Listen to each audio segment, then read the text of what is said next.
La casa de la calle Hill. Era la noche del 15 de octubre de 2022, cuando mi familia y yo nos mudamos a la casa de la calle Hill. Desde el primer momento, supe que había algo peculiar en ese lugar. La casa, con sus paredes desgastadas y su jardín descuidado, parecía susurrar secretos de un pasado olvidado.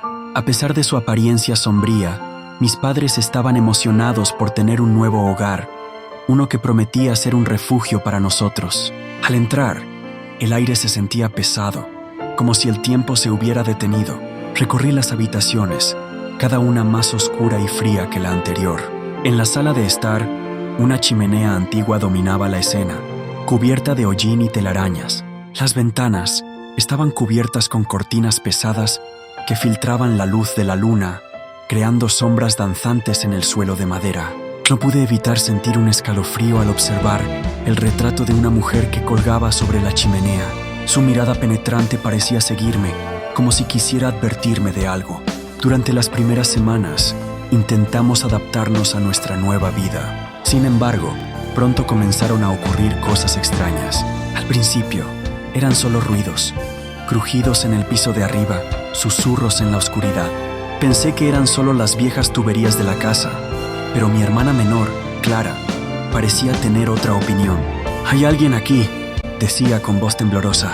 La ignoré, convencido de que solo estaba asustada por la mudanza, pero una parte de mí comenzó a dudar. Una noche, mientras intentaba dormir, escuché el sonido de pasos suaves en el pasillo.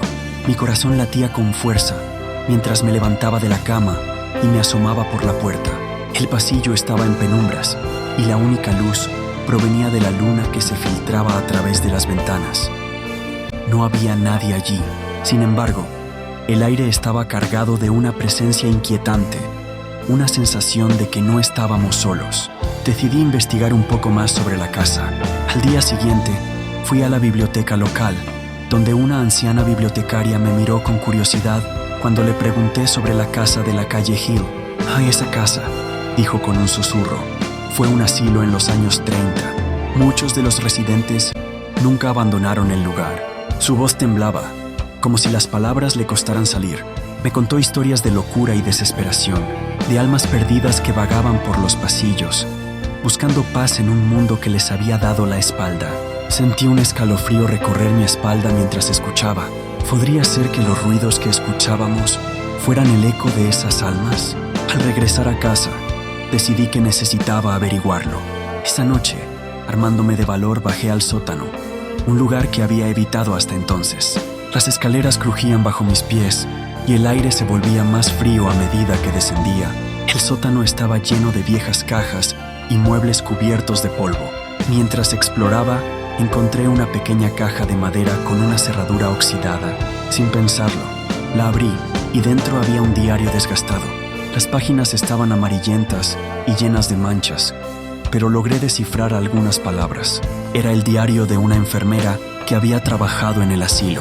Sus entradas hablaban de su amor por los pacientes, pero también de la desesperación que sentía al ver cómo el sistema los trataba como animales en lugar de seres humanos. «Hoy, un nuevo grupo de pacientes ha llegado», leí en una de las páginas. «Son almas perdidas, atrapadas en sus propias mentes. Solo deseo poder ayudarlos, pero siento que mis esfuerzos son en vano». Las palabras parecían cobrar vida, resonando en mi mente mientras me imaginaba a esa enfermera recorriendo aquellos pasillos oscuros, lidiando con el dolor y la tristeza de quienes estaban atrapados allí. A medida que las semanas pasaban, los fenómenos extraños se intensificaron. Clara comenzó a hablar con alguien invisible, riendo y respondiendo a preguntas que nadie podía escuchar. A veces, la veía mirando hacia la esquina de su habitación, con una sonrisa en el rostro, como si estuviera jugando con un amigo imaginario. Me preocupaba, pero mis padres la ignoraban, convencidos de que era solo una fase. Una noche, mientras intentaba conciliar el sueño, escuché a Clara murmurando en voz baja. Me levanté y fui a su habitación. La encontré sentada en la cama, con los ojos abiertos, mirando hacia la ventana. Ella me dijo que no tengo que tener miedo, dijo con una voz suave. «Solo quiere jugar». Sentí un escalofrío recorrer mi cuerpo. «¿Quién, Clara? ¿Quién te dijo eso?», pregunté, tratando de mantener la calma. «La mujer de la pintura», respondió ella, señalando un rincón de la habitación. Recorrí los pasillos de la casa, cada vez más inquieto. Comencé a ver sombras moverse en las esquinas de mi visión, una figura borrosa que parecía deslizarse entre las paredes. Una noche, decidí grabar los sonidos que escuchábamos. Puse mi teléfono en la mesa de la sala y apagué las luces. Mientras la grabación corría, me acomodé en el sofá, tratando de no pensar en lo que podría ocurrir. Al revisar la grabación a la mañana siguiente, mi corazón se detuvo. En medio de los ruidos de la casa, escuché un susurro claro, un ayúdame que hizo que la piel se me erizara. No podía ignorarlo más. La casa estaba viva, y no solo en el sentido físico. Había algo más, algo que necesitaba ser liberado. Decidí hablar con la anciana bibliotecaria nuevamente. Esta vez, le pregunté más sobre el asilo y sus residentes. Algunos de ellos murieron aquí, en la casa, dijo, su voz temblando. Sus almas están atrapadas, buscando un cierre que nunca llegó. Me sentí abrumado por su relato. Mi mente estaba llena de imágenes de los rostros angustiados de aquellos que habían sido olvidados. Un par de días después, mientras exploraba el ático, encontré un viejo baúl cubierto de polvo. Dentro había cartas y fotografías de los residentes del asilo. Cada rostro parecía contar una historia de dolor y sufrimiento. Al mirar una de las fotos, reconocí a la mujer del retrato sobre la chimenea. Era ella, pero en la foto parecía más joven, llena de vida. Su nombre era Eleanor, y en las cartas se mencionaba su deseo de ser libre, de escapar de las paredes que la mantenían cautiva. A medida que leía las cartas, una sensación de tristeza me invadió. Eleanor había sido una cuidadora, pero también una víctima del sistema. Sus palabras eran un grito de desesperación, una súplica para que alguien la escuchara. «No puedo seguir así», había escrito en una de las cartas. «Si alguien pudiera entender mi dolor, tal vez podría encontrar la paz». Esa noche, decidí hacer algo. Organicé una pequeña ceremonia en la sala. Encendí velas y coloqué las cartas en un altar improvisado. Sentí que era mi deber honrar a aquellos que habían sufrido en esta casa. Al encender la última vela, un viento frío recorrió la habitación y escuché un susurro suave. «Gracias». Era como si las almas estuvieran agradecidas por ser escuchadas. Sin embargo, la calma fue efímera. Esa noche, Clara se despertó gritando. «¡Ella viene por mí!», decía mientras se aferraba a mí. La miré con preocupación. «¿Quién, Clara? ¿Quién viene por ti?», pregunté, pero no pudo explicarlo.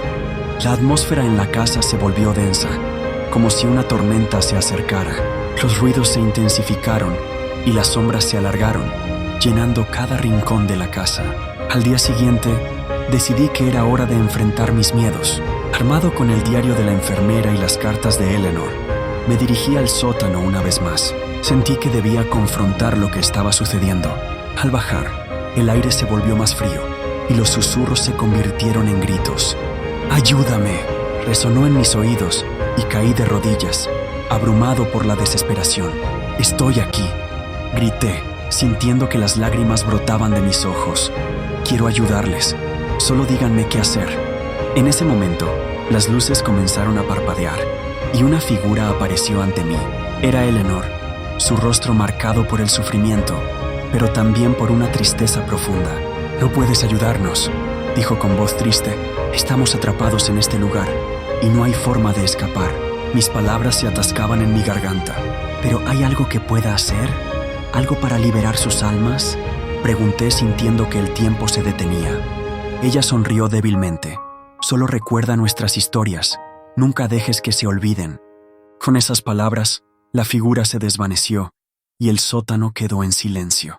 Salí de allí con el corazón pesado. La sensación de impotencia me abrumaba. No podía salvar a Eleanor ni a los demás, pero podía contar sus historias. Decidí escribir un libro sobre lo que había descubierto, sobre las vidas perdidas en la casa de la calle Hill. Al compartir sus historias, tal vez podría darles la voz que nunca tuvieron. Sin embargo, a medida que pasaban los días, Clara seguía hablando con su amiga invisible. La veía cada vez más distante, como si estuviera siendo llevada por una corriente que no podía controlar. Una noche, mientras escribía en mi habitación, escuché una risa infantil proveniente de su habitación. Me acerqué y la vi de pie, junto a la ventana, sonriendo como si estuviera en un sueño. «Clara, ven aquí», le dije, pero no me escuchó. Su mirada estaba fija en algo que solo ella podía ver. «Ella quiere que la siga», gritó, y antes de que pudiera reaccionar, corrió hacia la puerta. La perseguí, pero era como si una fuerza invisible la guiara. La seguí por los pasillos oscuros, sintiendo que el terror se apoderaba de mí. Finalmente, llegamos al sótano. Clara se detuvo de golpe, mirando hacia la oscuridad. «Ella está aquí», dijo con una sonrisa radiante. «Me está esperando». Intenté tomarla de la mano, pero ella retrocedió. «No puedo irme contigo», le dije, pero mi voz sonaba lejana, ahogada por el miedo. «Déjala ir», grité, sintiendo que la desesperación me consumía. Pero Clara solo sonrió, como si estuviera bajo un hechizo. Ella me dijo que todo estará bien. En ese momento, comprendí que había perdido a mi hermana. Ella había sido atraída por las sombras, y no había nada que pudiera hacer para salvarla. La casa resonaba con risas infantiles y susurros oscuros. Sintiéndome impotente, caí de rodillas, llorando por la pérdida de Clara. Al mirar hacia arriba, vi la figura de Eleanor, observándome desde la oscuridad. «Nosotros no somos los únicos atrapados aquí», parecía decirme. Con cada lágrima que caía, comprendí que el ciclo de desesperación nunca terminaría. Días después, la casa fue vendida. Mis padres, abrumados por la tristeza y la confusión, decidieron que era mejor dejar todo atrás. Pero yo sabía que las historias de Eleanor y los otros nunca serían olvidadas. Escribiría sobre ellos, mantendría sus recuerdos vivos, incluso si eso significaba vivir con el dolor de su ausencia. La casa de la calle Hill quedó vacía, pero su eco seguía resonando en mi corazón. Cada vez que miraba hacia atrás, podía sentir la mirada de Eleanor, como si me estuviera agradeciendo por recordar. Sin embargo, la tristeza persistía. La casa, con sus sombras y susurros, había reclamado a mi hermana, y en cada rincón sentía la pérdida de lo que alguna vez fue un hogar. Así, la historia de la casa de la calle Hill se convirtió en un relato de amor y pérdida, un recordatorio de que las almas perdidas siempre encontrarán su camino de regreso, pero a un precio. En un rincón del mundo, donde las sombras se alargan y los susurros resuenan, las historias nunca mueren, pero el dolor de recordarlas puede ser abrumador. Y así, en medio de la melancolía, aprendí que algunas casas están destinadas a permanecer con sus secretos, y a veces, las almas que buscan ser liberadas solo encuentran consuelo en el recuerdo de aquellos que las amaron.